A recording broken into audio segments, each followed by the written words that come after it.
Hey, what's up, guys? It's me, SS95 here, back again with another video, and today we're here with something really special. So, a couple of months ago, I was asked by someone in the comment section below, what would I do if I was able to direct and really do my own Beyblade series? So, with that, originally I wanted it to be a Q&A.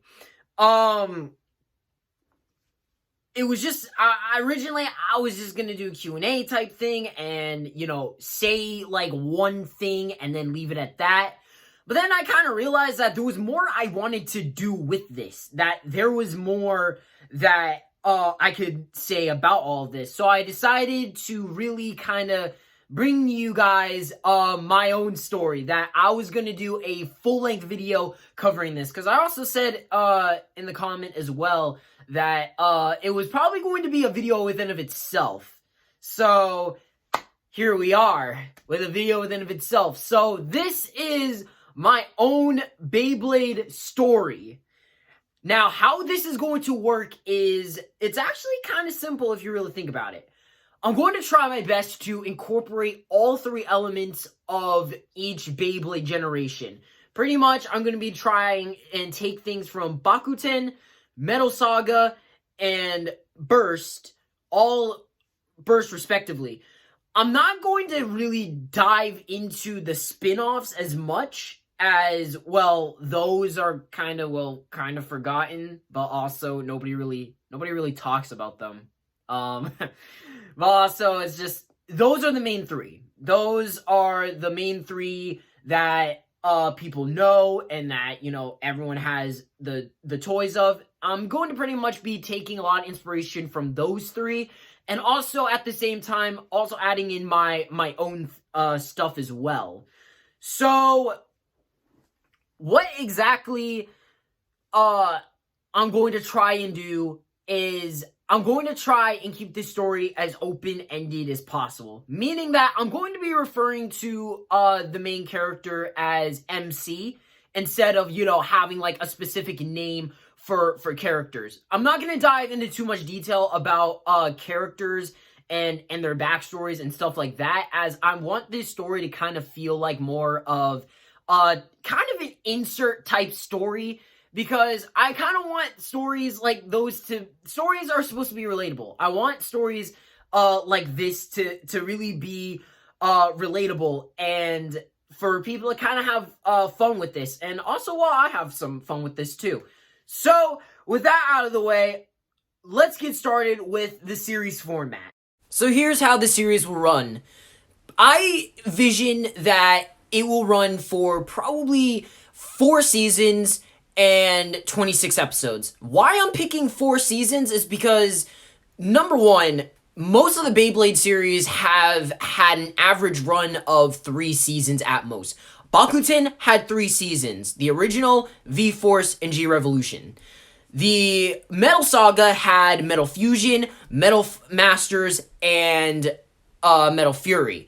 And I guess if you really want to count Shogun Steel, but Shogun Steel is its own completely different thing. Burst having the most with 6 seasons, which you guys already know all the 6 seasons of Burst. So putting it at 4 is, I'd say, a pretty even number and is a good in-between point. For episode count, I'd say each season would be probably about 26 episodes each. Meaning that each season will have 26 episodes. So 26 times 4, that would be a total of 104 episodes.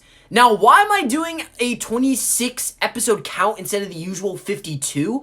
Well, that's usually because Burst had a way shorter runtime when it came to their episodes and why they kind of stopped their 52. I think 26 is a small number, I know, but I think it's just enough to tell kind of a small but ever-growing story. And especially with 4 seasons under its belt, I'd say it's a pretty good count. So that's 104 episodes. For movies and specials like that, I don't know if I want to do those just yet, but if I were to, I'd say the movies would probably take place maybe somewhere in between each season, and the specials would probably take place during one of the seasons. If not, then I'd say if I had to sacrifice which or the other, I'd say I'd probably go with the movie, in which I'm not really sure where the movie's placement would be, but I'd say it'd be either between seasons or after the series, kind of like as an epilogue, sort of.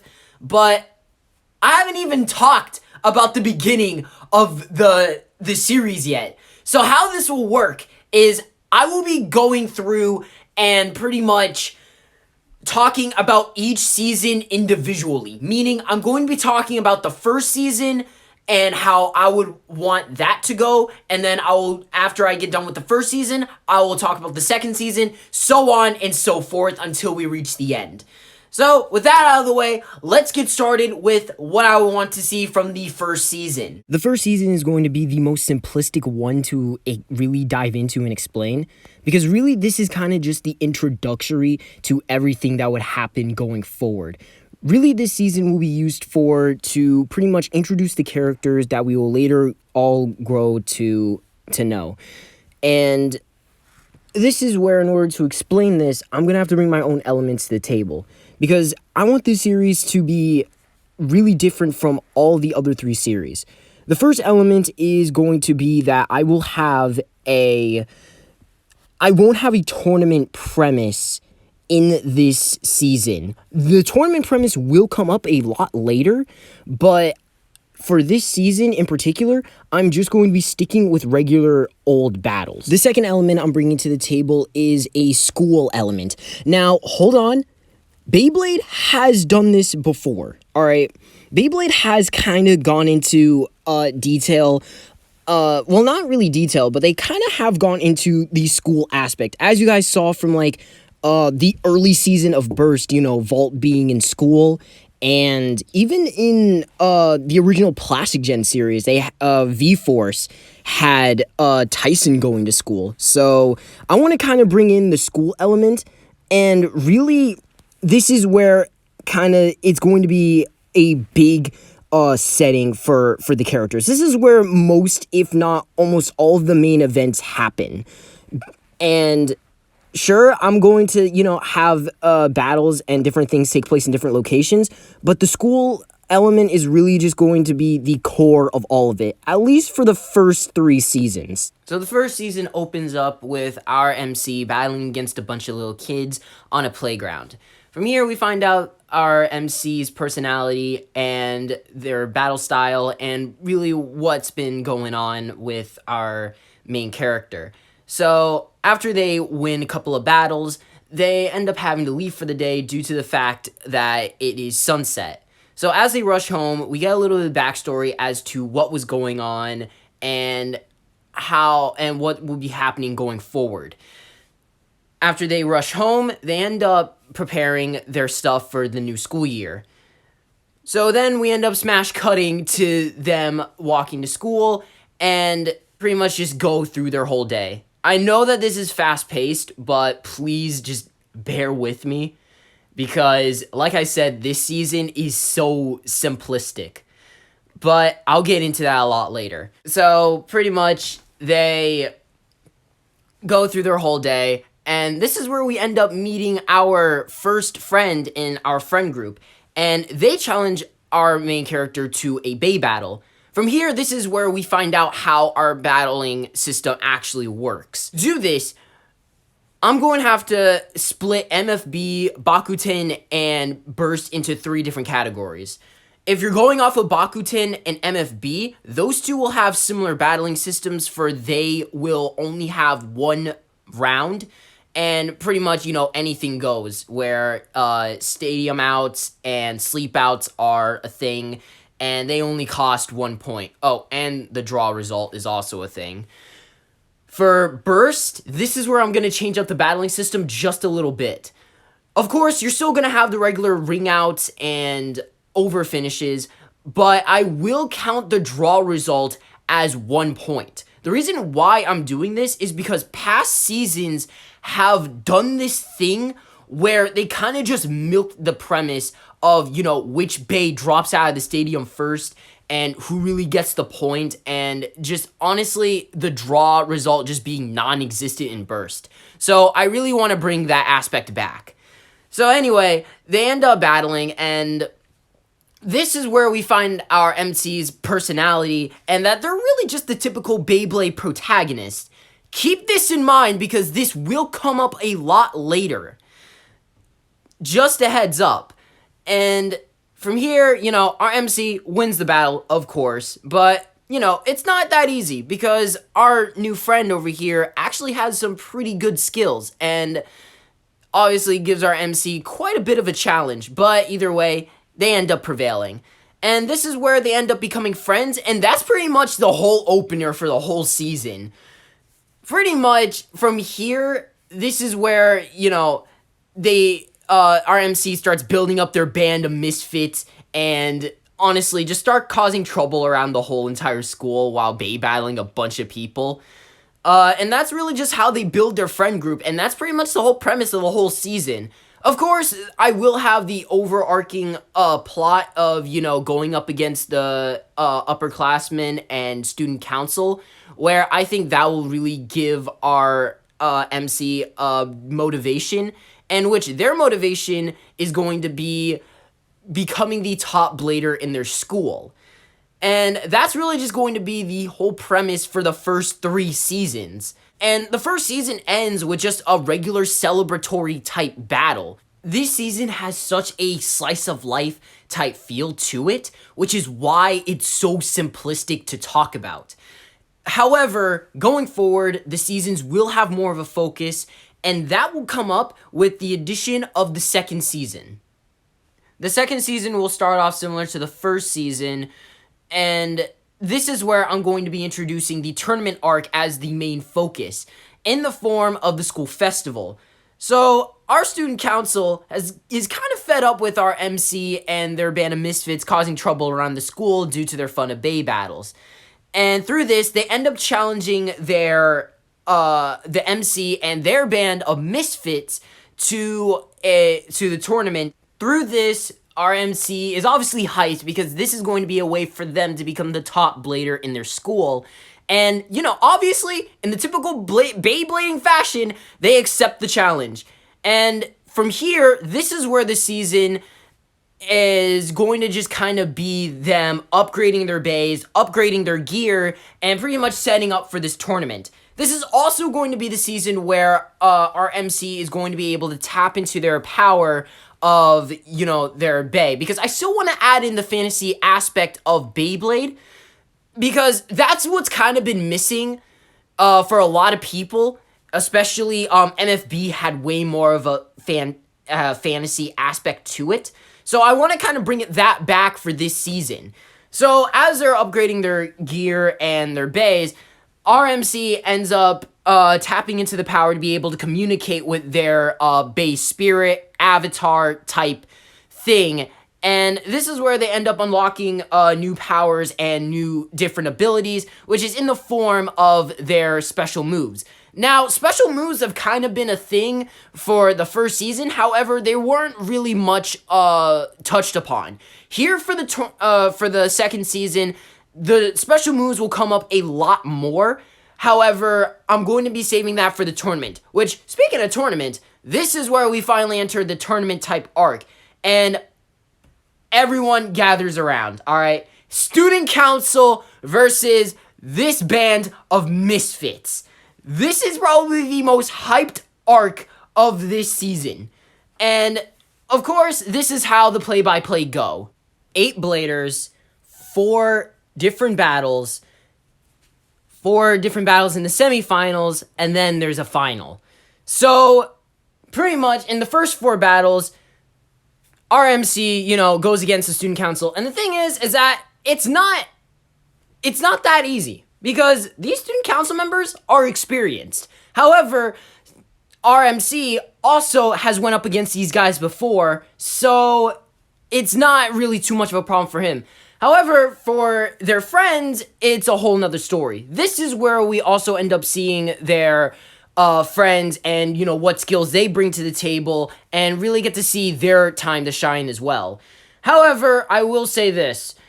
2 of their friends end up getting knocked out of the tournament, and 2 of the student council members end up getting knocked out of the tournament. So this leaves 2 student council members versus 2 of our band of misfits, in which our band of misfits are our MC, obviously, and their other friend, and 2 student council members, one being the best in the whole school, and the other being the student council who is also in charge as well. I'd say probably like vice president or something. I don't know how student councils work.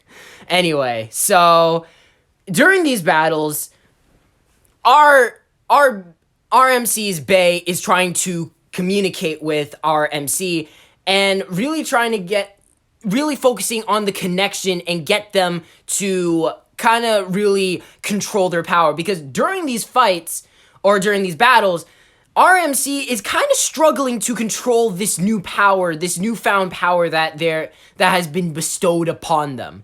Because obviously, you're not going to be able to control a Bay that has just received new power. Like, that just doesn't happen.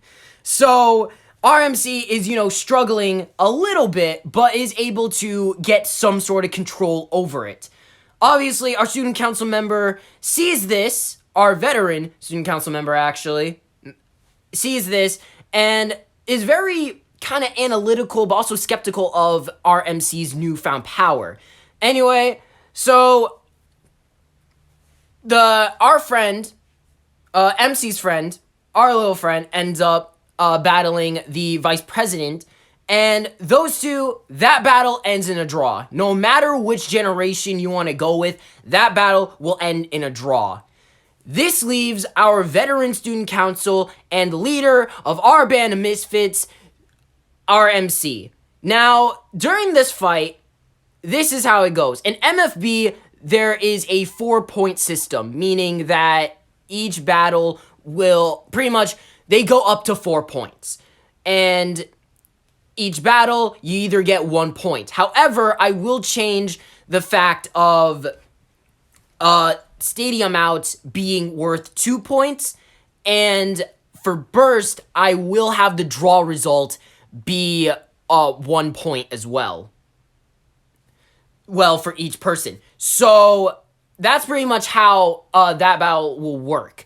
Same thing goes for Bakuten, by the way, where, stadium outs are worth 2 points. But anyway, so we get on to the battle, and this is where our MC, kind of has control over their Bay. But at the same time, though, our student council member can also see just how inexperienced our MC is. Sure, our MC has been able to win their fair share of battles. However, they're also still kind of struggling due to the fact that they're still relatively new to the blading world.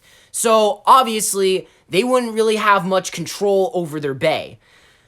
Through this, however, RMC is able to finally be able to get some control and is able to unleash their special move, and our student council president is very impressed with this. However, this isn't enough to win the battle, and thus, RMC ends up losing the school festival. Thus, our veteran student council wins for another year in a row. Of course, RMC doesn't walk away sad from any of this. Instead, they walk away with a new experience under their belt. Sure, they have exceptional skills, and they may be a pretty good blader in terms of skill and potential. However, they still have a lot to learn. Sure, with a loss under their belt, our veteran student council ends up offering them some wise piece of words, and really kind of gives them sort of a more mature type aspect to their character, which is something that will come up a lot later, which RMC is able to walk away slightly more mature than how they were going into the battle. Despite having a loss under their belt, our MC's friends end up congratulating our MC, our main character, on a job well done. And that's kind of really how the season ends. This season had a lot more focus on the battles and the tournament aspect. And also, I still wanted there to be a way for the fantasy aspect of Beyblade to make its way in. But with that wrapped up, we now finally get into the turning point of the series, which is in the form of the third season.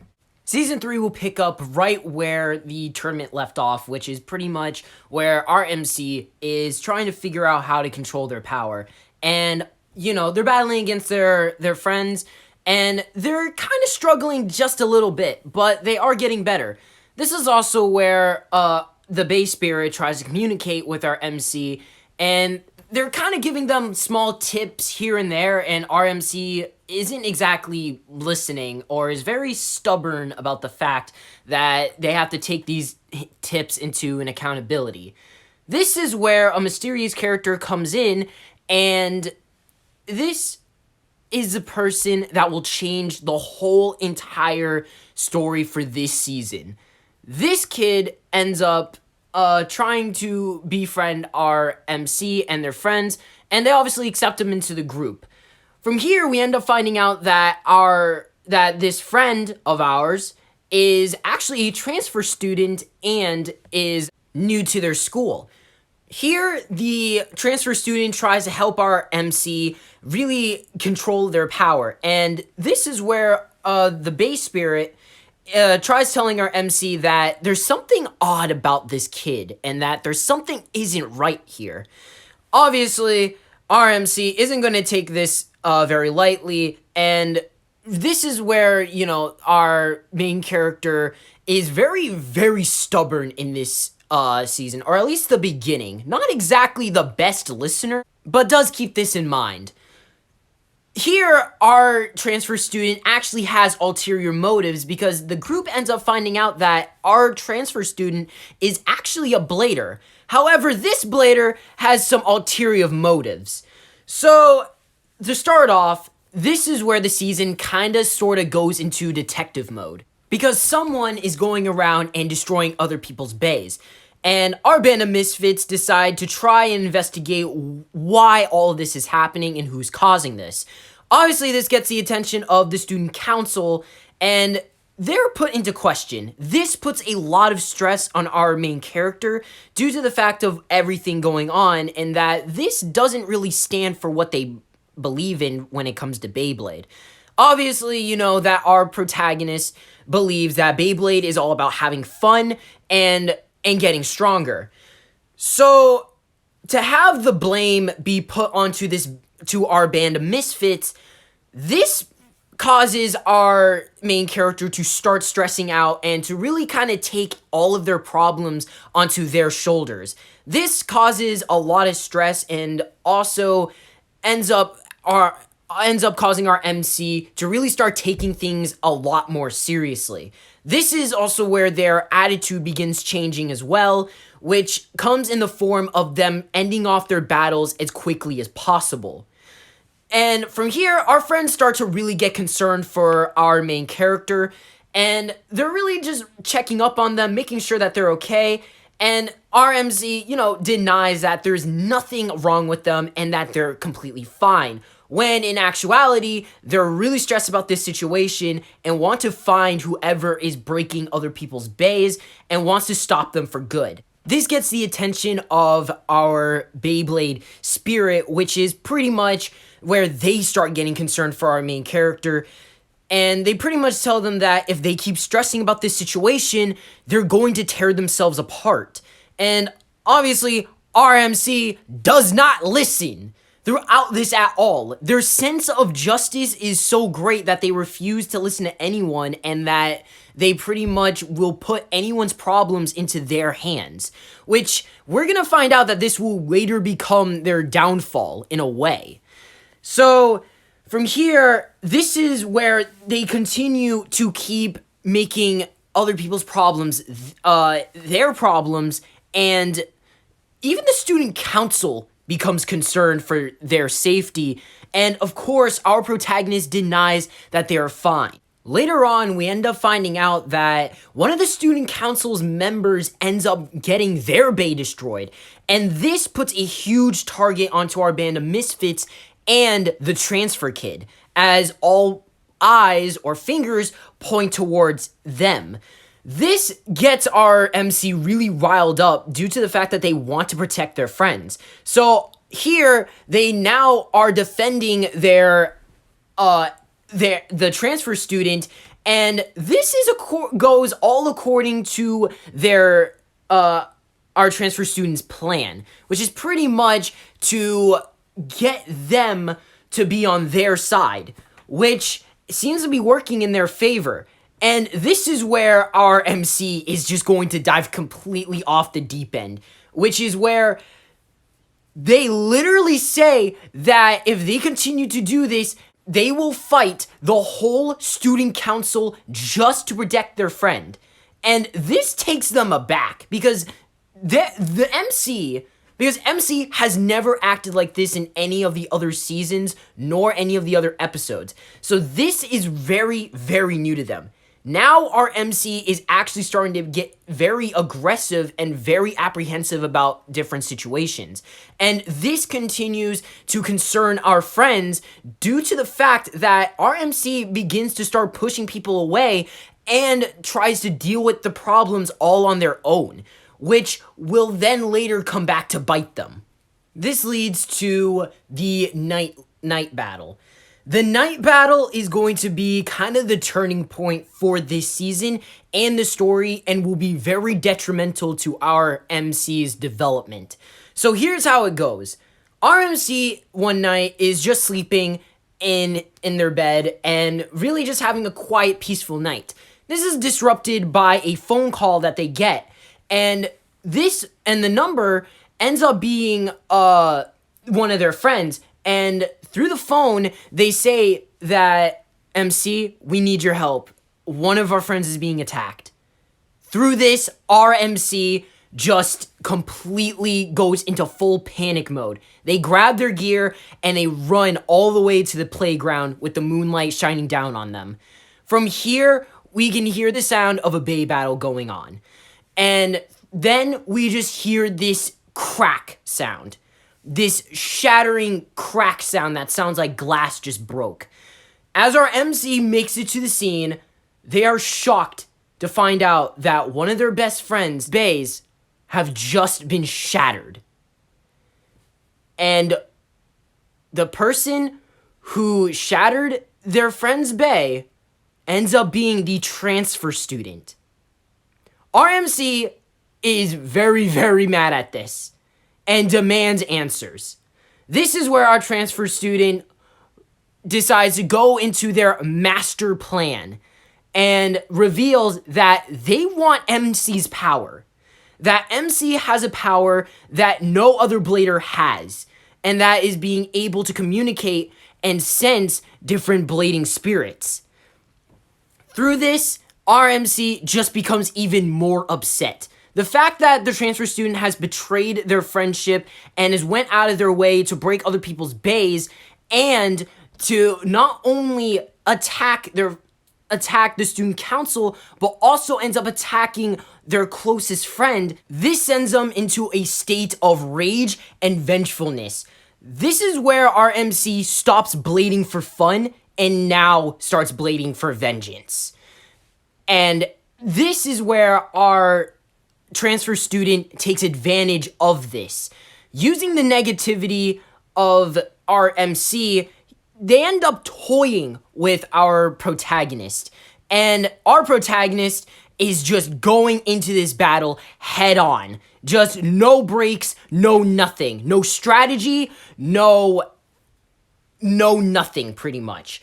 This puts a strain onto their bay and their connection to their blading spirit. And through this ends up weakening their bay due to the fact that our MC is pushing their own bay past its own limits. Through this, our transfer student takes this advantage and ends up unleashing their own special move and ends up damaging slash breaking our MC's bay.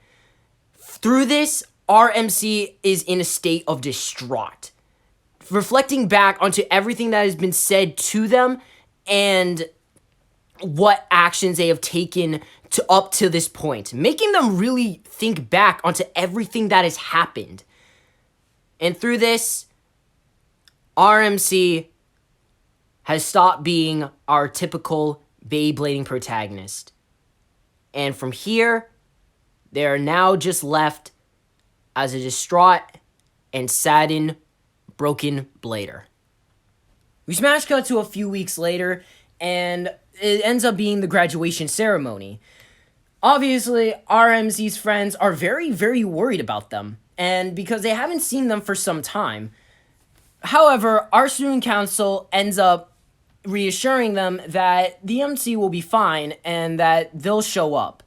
We then smash cut to our MC being in their room and them looking at their broken bay. Through this, we enter their dreamscape and end up finding out that RMC is talking to their base spirit. RMC ends up apologizing to their base spirit for not listening to them and for being very stubborn with them. However, our base spirit says not to worry about it and that there are bigger things at hand.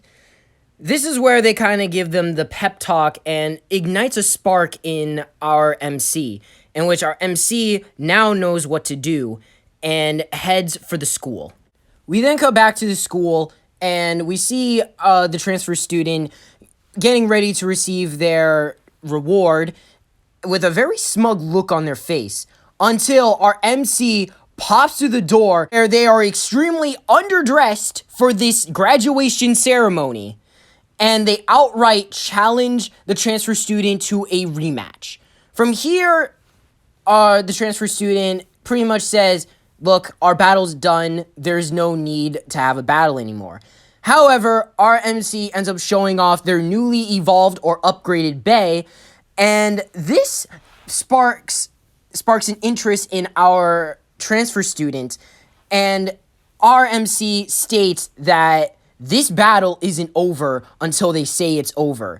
And that comes into the form of the graduation battle. Our transfer student ends up accepting the battle, and this commences the graduation battle. Through this, we find out that our MC is not the same how they were during the first two seasons. Instead, they are way more analytical, way more polished, and their moves are just off the charts.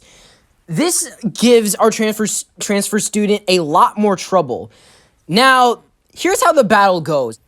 For Bakuten and MFB, the rounds will go all the way up until one of the bladers ends up getting 4 points, meaning that this time, stadium outs will be worth 2 points, and the sleep out is still the usual 1. Burst is the first of 3 wins. For the first 2 rounds, our MC still kind of struggles, and this ties up the score 2-2. Now, for this is where our MC pretty much just says, all right, I'm done playing around. And they reveal their newfound connection with their bay, revealing this new power.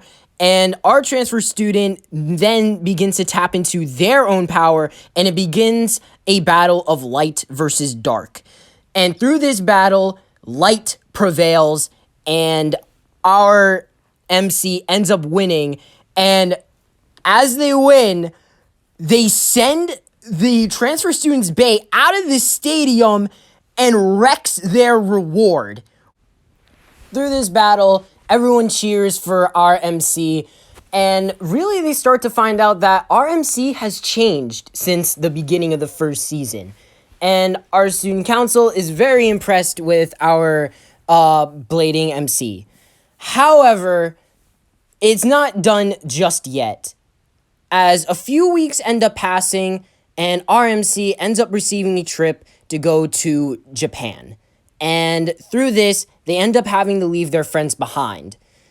Then we end up getting this very, not really tearful goodbye, but we do end up getting this goodbye where we have to say farewell to most of our characters for the first 3 seasons, and then our MC begins their journey to Japan. And that's really how the 3rd season wraps up. The 4th season picks up with a flashback, a very glitched up flashback of what happened in season 3. After this flashback, we then open up to a POV shot of our MC and them looking out a window. They then pull out their bay and they say to themselves, well, we made it. And thus, that begins the 4th season. Our MC then gets off the train, and the scene then moves to them walking through the streets of Japan. And we end up finding out that they're in Shibuya, Tokyo. Through this, we get to see scenes of the scenery and what it looks like. While our MC is walking, we end up finding another kid is having a bay battle with another kid and seems to be struggling. However, this kid is somewhat in tears and is very, very scared. So, through the MC's kindness that is still within their heart, they decide to help the kid out, and through this, they show off their skills and that they are way more experienced than how they were in the first 3 seasons, meaning that some time has passed since the 3rd season.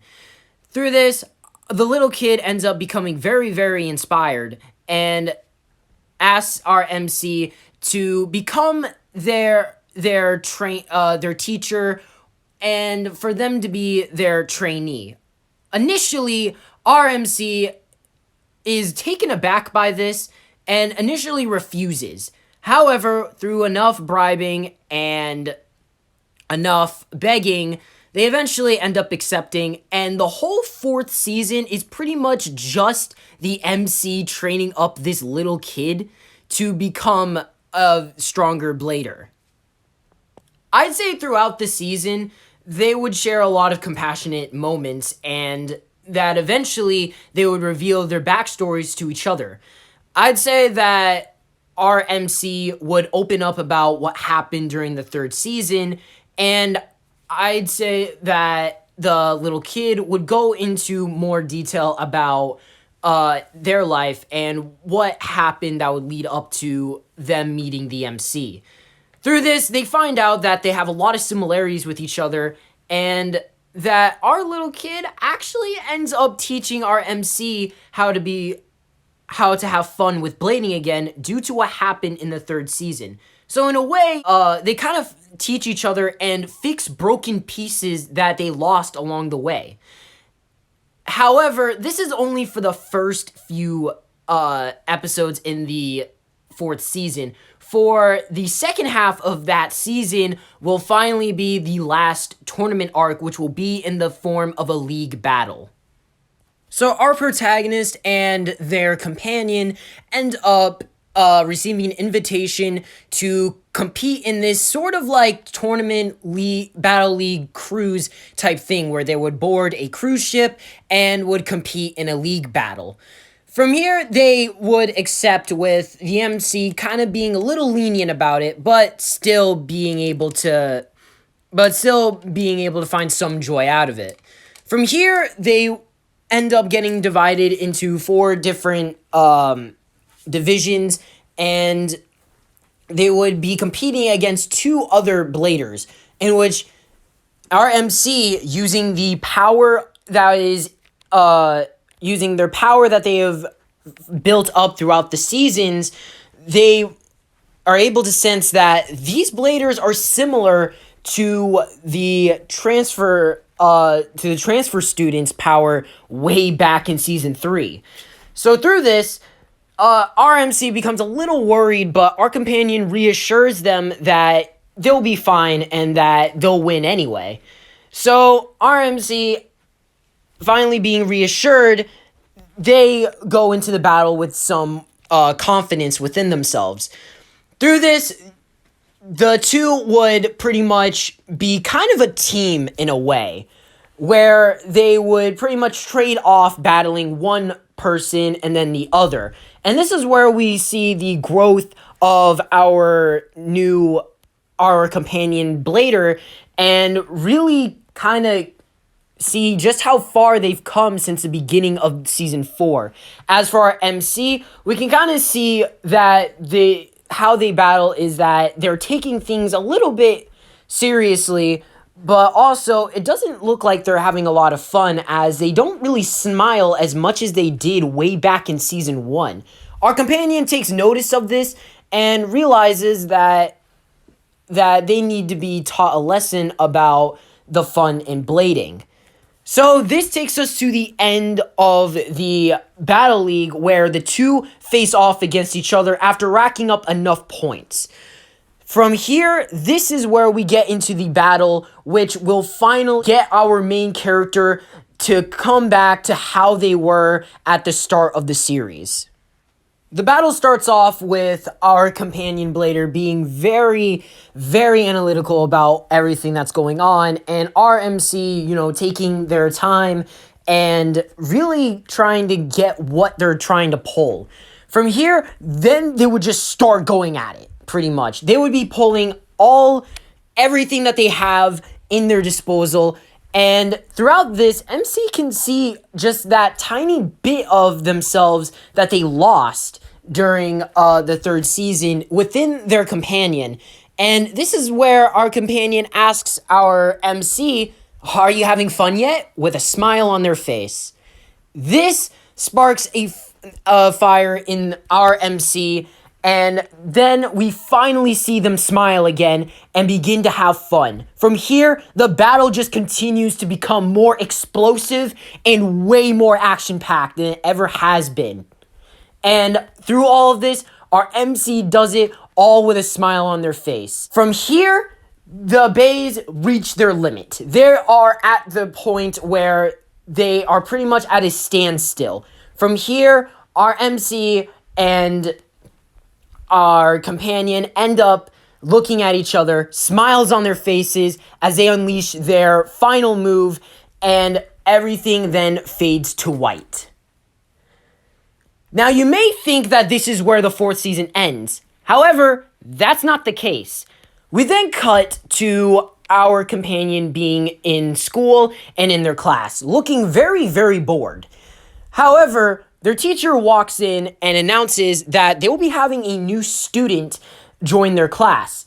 And as the teacher opens the door, our companion's eyes begin to light up as they see our MC themselves walk into the classroom, write their name on the board, and say, "Hello, everyone.